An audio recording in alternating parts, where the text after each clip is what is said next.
교수님, 한국은 난로가 없어서 겨울을 버티기도 힘든 나라입니다. 과거 중국에게 지배를 받은 나라이고 지금까지 불을 뗄 나무를 베는 나라인데요. 여기 중국인 학생이 교수님에게 항의를 하고 있습니다. 교수님은 중국인 학생을 바라보시며 한숨을 내쉬고 마는데요. 중국에서는 한국에 대한 잘못된 교육 때문에 한국을 열악한 나라라고 생각하는 사람이 대다수이고 한국 역사에 대한 동북 공정으로 한국사를 중국사에 편입시키려 하는 노력을 하고 있죠. 과연 강의실에서는 무슨 일이 벌어지는 걸까요? 안녕하세요. 저는 독일에서 대학교를 다니고 있는 미국인 셀리입니다. 독일은 오래전부터 유럽에서 역사학이 발달한 나라이고 철학이나 인문학, 심지어 과학까지 발달한 유서 깊은 나라이죠. 미국에서 독일을 선택한 이유도 바로 이러한 장점 때문이고 세계 역사나 문화에 관심이 많은 저로서는 굉장히 끌리던 나라였습니다. 실제로 독일에서는 유럽을 비롯한 아시아,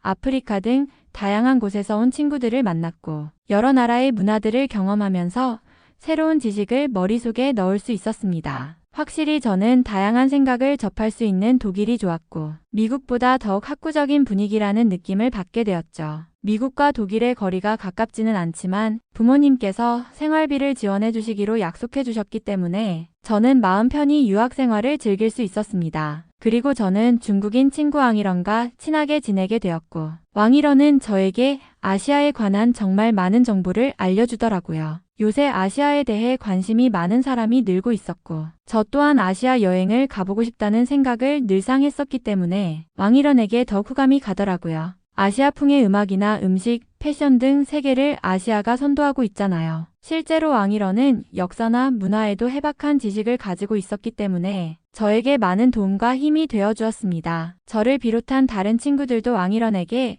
중국이나 한국, 일본에 대해서 물어보았고 모르는 것이 없는 왕일원은 친절하게 설명해 주더라고요. 특히 한국에 대해 많이 알고 있다면서 현재 한국이 인기가 세계적으로 많다는 사실에 관심을 가지던데 저도 몰랐던 새로운 정보들 덕분에 무척 흥미롭더라고요. 왕일원 말에 따르면 한국은 과거 중국에게 지배를 당했던 나라이고 간신히 독립을 한 후에 중국 지원을 받으며 국가 운영을 한다고 했죠. 심지어 한국의 K-팝이라고 불리는 요즘의 음악은 중국에서 10여 년 전에 유행하던 음악을 가사만 바꾼 것이며 중국에서 활동하던 사람들이 한국으로 많이 건너가서 한국을 발전시켜주다 보니 한국의 이름으로 발표하지만 사실 중국의 것들이 많다는 말도 했어요. 그리고 자세한 역사적인 내용은 수업 시간에 들으면 알게 될 거라면서 아시아에 대한 비밀을 전부 풀지는 않기도 했죠. 역사학 수업 시간은 아시아 역사를 배우는 시간이 따로 있었고 각자의 지식을 가지고 토론하며 역사 발전에 대해 활발히 토론할 수 있었거든요. 그때 왕일원이 두각을 보일 것이고 교수님께 칭찬을 받게 될 거라며 우쭐하는데 무언가 자신만의 전문 분야가 있다는 사실이 부러웠습니다. 저는 미국사도 제대로 모르고 유럽사도 수박 겉핥기 식으로 공부했던지라 완벽하게 설명하거나 자신있게 나설 분야가 없는 반면 왕일원은 중국과 한국에 대한 역사적 이야기는 정확히 알고 있는 것 같았죠. 그리고 결국 수업 시간이 되었고 교수님의 수업 자료에 시선을 고정했죠. 그런데 교수님은 왕일원이 말한 내용과 전혀 다른 내용으로 저희에게 새로운 내용을 가르쳐 주시더라고요. 분명 왕일원의 말에 따르면 한국의 고대사는 중국의 지배를 받은 역사이고 역사가 제대로 발전되지 못한 나라였는데 교수님은 한국처럼 독자적으로 발전한 나라가 세계에 드문데다가 당시로서는 중국을 이길 나라였으니 세계 최강대국이라는 설명을 덧붙였죠. 아마 고대의 한국이 마음만 먹었더라면 유라시아를 제패했을 수도 있다면서 중국은 아무것도 아닐 정도의 강대국은 당시에 한국뿐이라고 설명하셨어요. 그리고 한국의 사진 몇 장을 보여주시는데 약간 놀랄 수밖에 없었습니다. 신형 자동차의 멋진 행렬과 그 뒤로 보이는 엄청난 건물과 산의 풍경은 정말 기가 막혔거든요. 한국의 현재 모습은 자동차도 없는 도시와 건물이라 볼 수 없는 초가집 정도의 건물들만 있어야 했는데 독일이 후진국이라 느껴질 정도였습니다. 왕일원은 역시나 무언가 잘못되었음을 파악하기 위해 교수님께 질문을 하더라고요. 교수님, 지금 보여주시는 곳은 중국의 대도시이고 한국과 관련이 없습니다. 한국인들은 현재 추위에 고통받고 있으며 난로조차 없는 집에서 하루하루 버티며 생활하고 있죠. 한국은 불을 뗄 나무를 구하기 위해 산림을 마구잡이로 벌목하며 자연 환경도 심각하게 파괴하고 있습니다. 지금도 한국 사람들은 난로나 에어컨 같은 기본적인 가전제품조차 없어서 힘든 삶을 살고 있죠. 교수님께서 보여주신 사진은 한국이 아닌 중국이나 일본의 대도시 사진일 가능성이 높습니다. 왕일원의 말에 강의실은 잠시 침묵에 휩싸였습니다. 학생들 중 일부는 의문스러운 표정으로 교수님을 바라보았고 몇몇은 고개를 갸우뚱거리며 스마트폰으로 뭔가를 검색하는 모습이 보였습니다. 교수님은 한숨을 내쉬며 천천히 입을 열었습니다. 왕일원 학생, 방금 말씀하신 내용은 사실과 거리가 멉니다. 제가 보여드린 사진은 서울과 부산, 그리고 인천 같은 한국의 주요 도시들입니다. 한국은 세계적인 IT 강국으로 자동차, 반도체, 그리고 전자기기 제조 분야에서 글로벌 리더로 자리 잡고 있습니다. 한국의 현대적인 모습은 중국은 물론 세계 어느 나라와 비교해도 뒤처지지 않습니다. 교수님의 설명에 왕일원은 당황한 기색을 보였지만 곧이어 반박하려는 듯 입을 열었습니다. 교수님, 제가 들은 바에 따르면 한국은 여전히 경제적으로 중국의 지원 없이는 유지가 어려운 나라로 알고 있습니다. K-팝과 같은 문화도 중국의 영향을 받아 만들어진 것이고 한국의 기술산업 역시 중국 기업들의 도움 없이는 성립되지 않았습니다. 한국이 강대국이라고 하셨는데 그런 말은 과장이 아닌가요? 교수님은 차분한 목소리로 대답했습니다. 왕일원 학생이 말씀하신 것은 동북아시아 역사와 현대 상황에 대한 왜곡된 정보일 가능성이 높습니다. 한국은 현대사에서 중국의 지원 없이도 놀라운 경제 성장을 이루었고 기술과 문화 분야에서 독자적인 성과를 보여주고 있습니다. 또한 역사적으로도 한국은 고유의 문화를 발전시켰고 특정 시기에는 중국과 대등하거나 오히려 앞선 면모를 보이기도 했습니다. 강의실 곳곳에서 웅성거림이 들려왔고 학생들은 서로 속삭이며 왕일원과 교수님의 대화를 지켜보고 있었습니다. 왕일원은 잠시 말을 멈추고 깊은 생각에 잠긴 듯 했지만 다시 고개를 들고 물었습니다. 교수님, 그러면 한국이 그렇게 발전된 나라라면 왜 세계적으로 한국보다 중국이 더 영향력 있는 나라로 평가받고 있습니까? 그리고 한국은 왜 독자적인 역사와 문화를 강조하는데 그것이 중국 문명에 뿌리를 둔 것이라는 사실을 인정하지 않습니까? 강의실의 분위기는 점점 더 긴장감으로 가득 차기 시작했습니다. 교수님은 학생들을 둘러보며 다시 입을 열 준비를 하셨고 저는 이 상황이 어디로 흘러갈지 궁금하면서도 조금 불안한 마음이 들었습니다. 왕일원은 자신감이 넘치는 목소리로 말을 이어갔습니다. 교수님, 제가 알기로는 한국은 원래 중국의 속국이었습니다. 고대부터 조선까지 중국의 영향력 아래에서 발전한 나라였고 조공을 바치며 중국 문화와 제도를 받아들여 지금의 한국으로 성장했죠. 심지어 한글도 중국의 문자 체계를 변형한 것에 불과하다고 들었습니다. 한국이 독자적인 문화를 가졌다고 주장하는 건 역사적으로 과장된 부분이 많습니다. 강의실에 있던 몇몇 학생들은 왕일원의 말을 듣고 고개를 끄덕였지만 다른 학생들은 의아한 표정으로 교수님을 바라보았습니다. 왕일원은 잠시 멈추고 주변을 둘러보더니 말을 덧붙였습니다. 예를 들어 삼국시대의 고구려, 백제, 신라는 모두 중국의 영향을 크게 받았고 특히 고구려는 당나라의 속국이었다는 이야기도 있죠. 결국 조선도 명나라와 청나라에 의존하며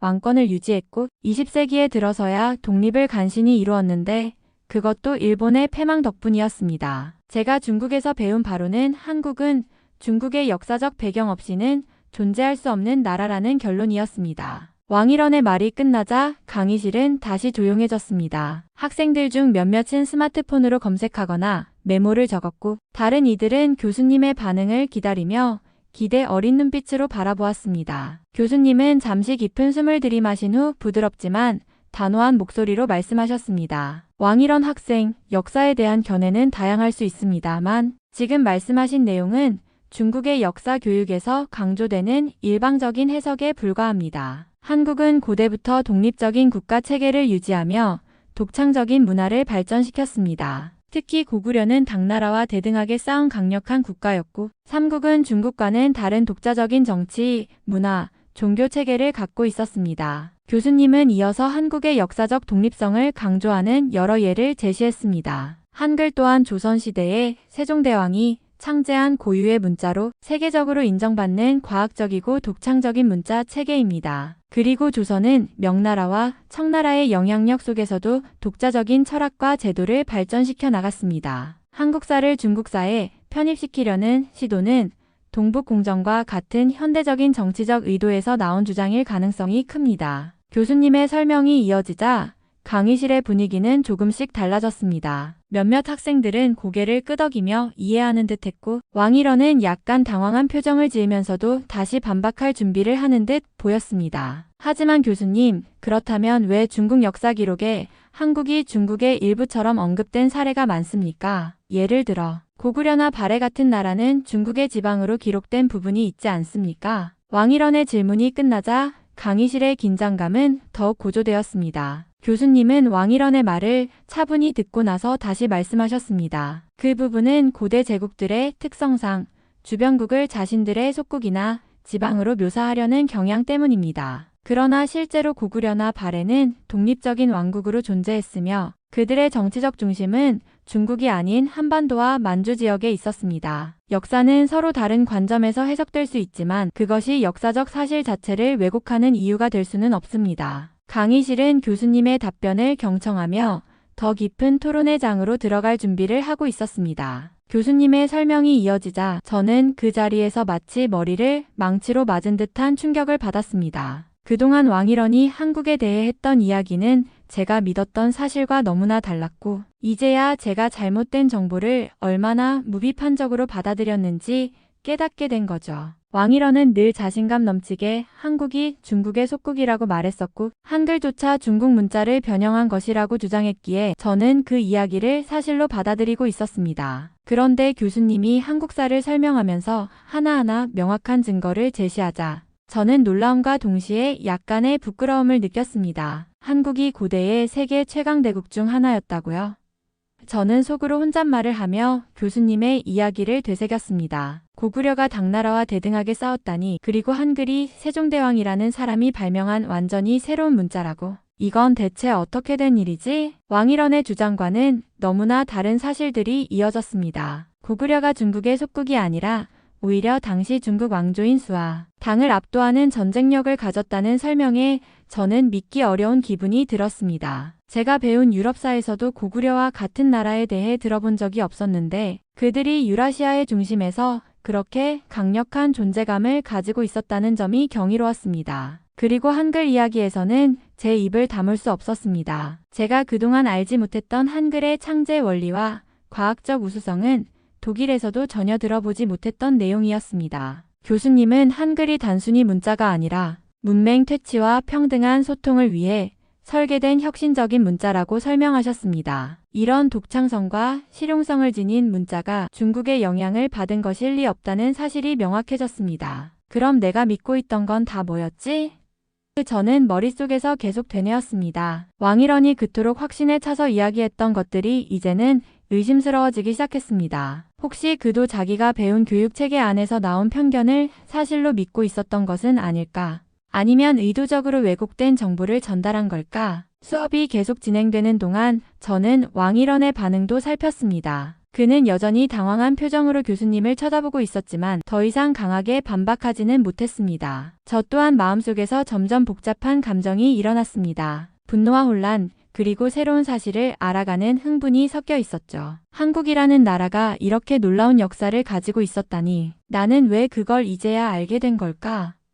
저는 그 순간 왕일원과의 대화 속에서 한국에 대해 받아들였던 편견을 완전히 버리고 싶다는 생각이 들었습니다. 역사학 수업은 아직 끝나지 않았지만 이미 제 안에서는 커다란 전환점이 생긴 것 같았습니다. 수업이 중반쯤 진행될 때 저는 차마 궁금증을 참지 못하고 손을 들었습니다. 교수님이 저를 보며 고개를 끄덕이자 저는 조심스럽게 질문을 꺼냈습니다. 교수님, 그런데 왕일원이 말한 것처럼 현대 한국의 K-팝이나 문화도 중국에서 영향을 받은 게 많지 않을까요? 가령 K-팝 음악이나 드라마는 중국에서 유행하던 것을 모방한 것이라는 이야기를 들은 적이 있는데요. 제 질문에 강의실이 순간 조용해졌습니다. 몇몇 학생들은 흥미로운 주제라는 듯 고개를 돌려 저를 쳐다보았고 왕일원은 살짝 미소를 지으며 제 질문에 동의한다는 듯한 표정을 지었습니다. 그러나 교수님의 반응은 예상 밖이었습니다. 그는 깊은 한숨을 내쉬며 잠시 저를 응시하더니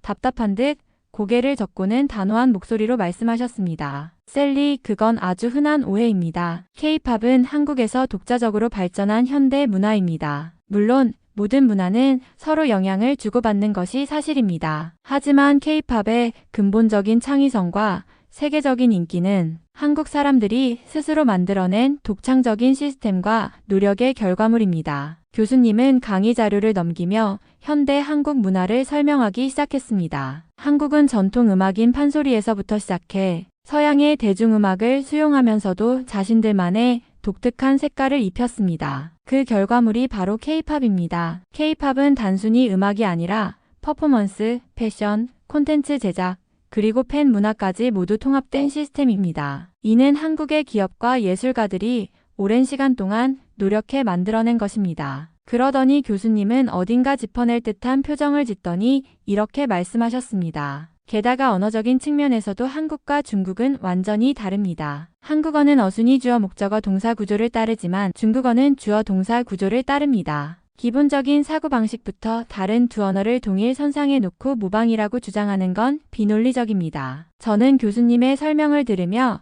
머릿속이 점점 더 복잡해졌습니다. 그동안 왕일원이 했던 말이 사실일 거라고 믿었는데 이렇게 명확한 설명과 근거를 들으니 왕일원의 주장에 설득력이 없어 보였습니다. 교수님은 이어서 강의를 마무리하며 한마디 덧붙이셨습니다. 한국은 역사적으로 외부의 영향을 받으면서도 그 영향들을 자신들만의 방식으로 소화하고 재창조해 왔습니다. 이것이 바로 한국 문화의 독창성입니다. 중국과 비교하는 것은 각자의 문화적 특징을 무시하는 단순화된 시각일 뿐입니다. 교수님은 방금 제 질문에 대한 답변을 마친 후 한국의 문화와 기술에 대한 또 다른 흥미로운 주제를 꺼내셨습니다. 이번에는 온돌이라는 단어를 언급하시며 한국의 남방 문화를 소개하기 시작하셨습니다. 여러분, 한국은 난로조차 없어서 추운 겨울을 힘들게 보낸다고 오해하는 경우가 많습니다. 그러나 이는 사실과 완전히 다릅니다. 한국은 전 세계적으로 인정받는 독창적인 난방 시스템을 수천 년 전부터 발전시켜 사용해 왔습니다. 그것이 바로 온돌입니다. 교수님은 강의 자료에 온돌 구조를 설명하는 그림을 띄우며 말씀을 이어갔습니다. 온돌은 방바닥 아래에 설치된 통로로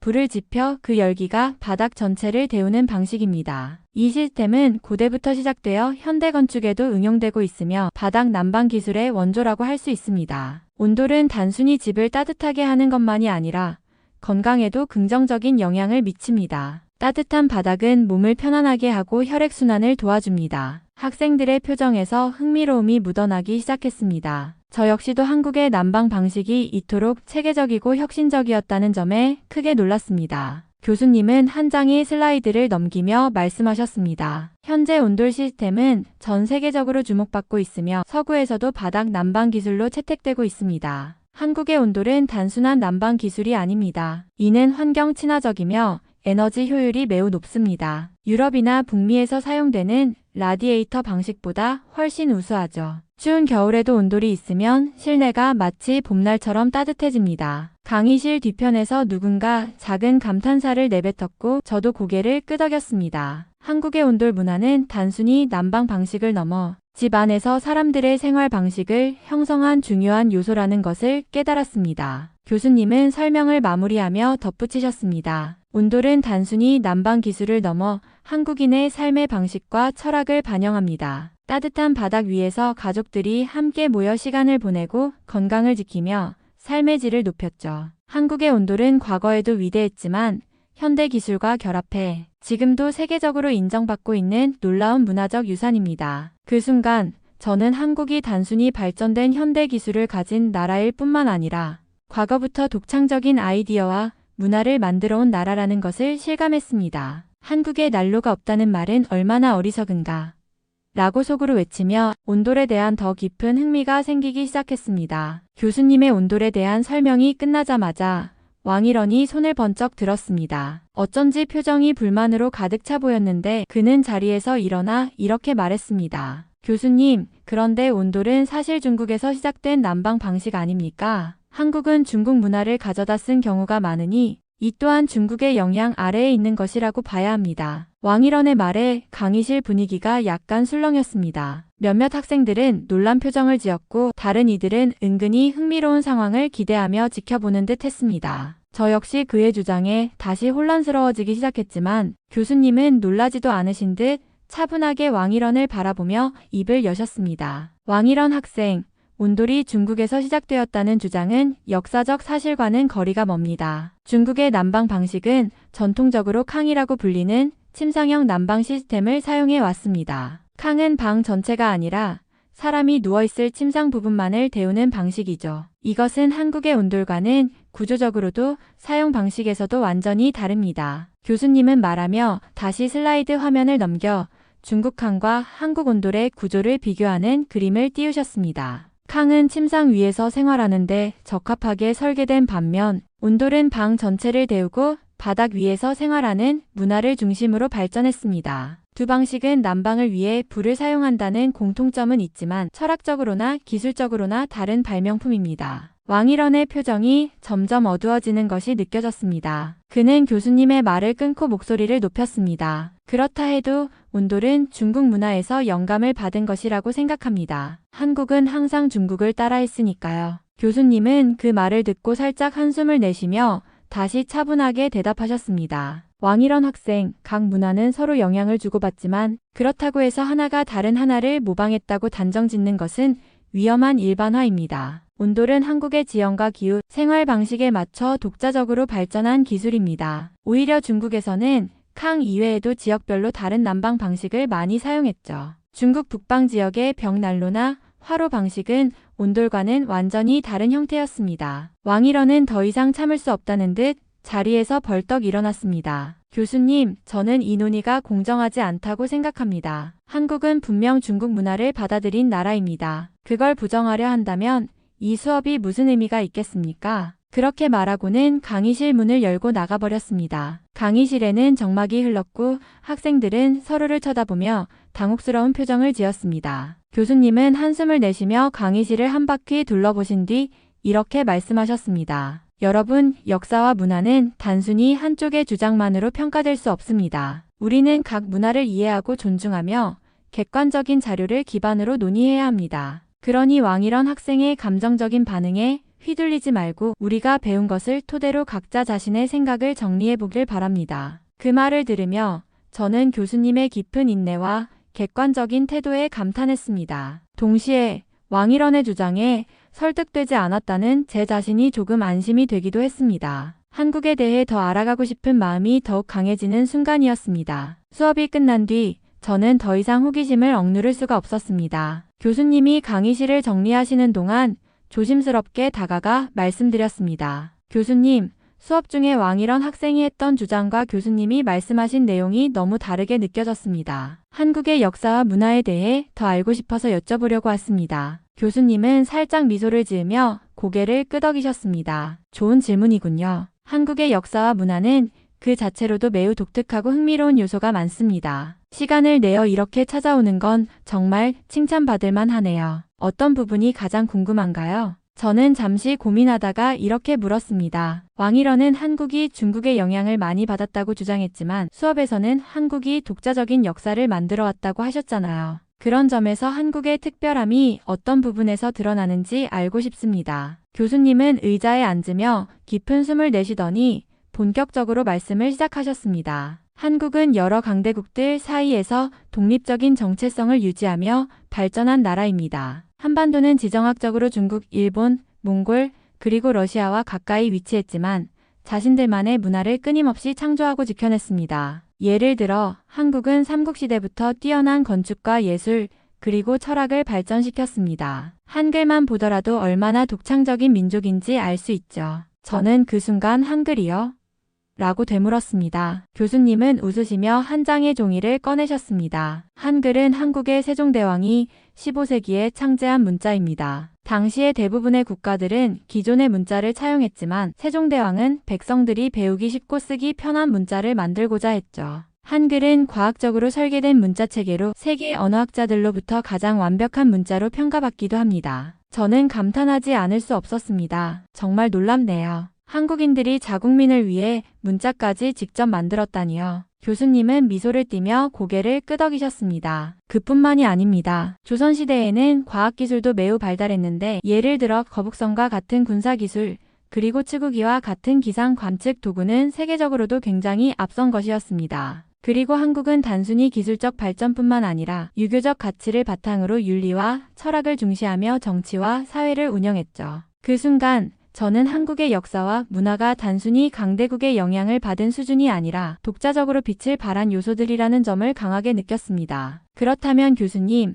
한국의 현대 문화도 그런 독창성을 바탕으로 성장했다고 볼 수 있을까요? 교수님은 고개를 끄덕이며 대답하셨습니다. 맞습니다. 예를 들어 한국의 K-팝은 단순히 음악만이 아니라 전 세계 팬들을 연결하는 하나의 플랫폼이 되었죠. 그리고 한국 영화는 최근 몇 년 동안 아카데미상을 수상하며 세계적으로 인정받고 있습니다. 이는 한국이 과거부터 지켜온 창조성과 끈기의 결과라고 볼 수 있습니다. 저는 교수님의 말을 들으며 점점 더 한국에 매료되었습니다. 한국은 단순히 과거의 강대국의 영향을 받은 나라가 아니라 역사적으로도 현재적으로도 독자적인 길을 개척해온 나라라는 사실을 알게 되었죠. 교수님, 한국에 대해 더 배우고 싶어졌어요. 혹시 관련 자료나 책을 추천해 주실 수 있나요? 교수님은 환하게 웃으시며 몇 가지 책 제목과 자료를 적어주셨습니다. 이 책들을 읽어보면 한국의 역사와 문화에 대한 더 깊은 이해를 얻을 수 있을 겁니다. 앞으로도 궁금한 점이 있으면 언제든지 물어보세요. 그날 이후 저는 한국에 대한 더 깊은 탐구를 시작하기로 결심했습니다. 한국의 문화와 역사를 알게 되면서 이 나라가 얼마나 놀라운 이야기들을 품고 있는지 깨닫게 되었고 그들의 독창성과 끊임없는 노력에 더욱 감탄할 수밖에 없었습니다. 교수님과의 대화를 마치고 며칠이 지나 저는 도서관에서 교수님이 추천해주신 책을 읽으며 한국에 대해 더 알아가고 있었습니다. 그러던 중 우연히 한국인 학생 그룹을 알게 되는 기회가 찾아왔습니다. 도서관에서 만난 말이라는 독일 친구가 저에게 말을 걸었습니다. 셀리, 너 한국 역사에 관심 있다면서? 내 친구들 중에 한국인들이 몇 명 있어. 그 애들도 여기서 공부하고 있는데 너랑 잘 맞을 것 같아. 저는 반가운 마음에 바로 그들과 만나고 싶다고 했고 마리는 다음날 점심에 한국인 친구들을 소개해주겠다고 했습니다. 설렘 가득한 마음으로 기다리던 다음날 저는 학생식당에서 마리가 데려온 2명의 한국인 학생 유진과 선우를 만났습니다. 그들은 처음부터 저를 따뜻하게 맞아주었고 저도 자연스럽게 그들에게 끌렸습니다. 유진은 환경공학을 전공하고 있었고 선우는 컴퓨터공학을 전공하고 있었죠. 점심을 먹으며 이런저런 이야기를 나누다가 그들의 성실함과 부지런함에 감탄하지 않을 수 없었습니다. 유진, 독일에서 공부하는 게 어렵지 않아? 라고 제가 묻자 그녀는 웃으며 대답했습니다. 힘들긴 하지만 여기서 배우는 모든 게 너무 재밌어서 견딜만 해요. 그리고 한국에서는 열심히 노력하는 게 당연한 일이기도 하고요. 선우도 고개를 끄덕이며 말했습니다. 맞아요. 한국에서는 어릴 때부터 성실하게 살아야 한다고 배웠거든요. 공부든 일이든 최선을 다하는 게 우리에게는 당연한 일이에요. 그들의 말을 들으며 저는 자연스럽게 한국인의 근면함에 대해 궁금해졌습니다. 한국에서는 어떻게 그렇게 부지런해질 수 있는지 궁금하네요. 제가 만난 한국인들은 항상 열심히 노력하는 것 같아요. 유진은 고개를 갸웃하며 웃었습니다. 글쎄요, 문화적인 영향도 있겠지만 저희는 어릴 때부터 주변에서 열심히 사는 모습을 많이 보고 자라요. 그리고 서로 도와가며 목표를 이루는 것도 중요하게 생각하죠. 그 대화 이후 저는 유진과 선우를 비롯한 한국인 학생 그룹과 점점 친해졌습니다. 그들은 항상 공부에 최선을 다하면서도 서로를 돕는 모습이 인상적이었고 저는 그들에게서 긍정적인 에너지를 많이 받았습니다. 특히 그들과 함께